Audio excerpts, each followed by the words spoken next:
great disturbance in the Force, as if millions of voices suddenly cried out in terror and were suddenly silenced.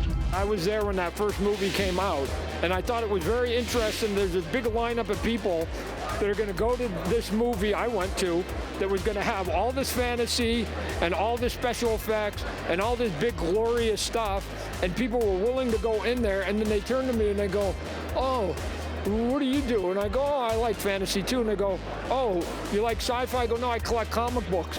People were standing in that line, I'll never forget, turning their nose up at me, going, "Are you mentally arrested, Todd? You collect comic books with all the fantasy and the aliens and the spaceship and the ray guns?" And they go, "What a geek.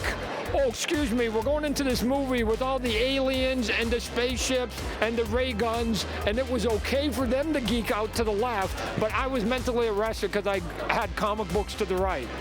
Luckily, we're now in the year 2015, and it's sort of all blended together, so geekdom is now wider than that. But there was a time when comic book collecting was actually sort of a bad word. That people thought you were sort of squirrely, or you didn't have a high IQ.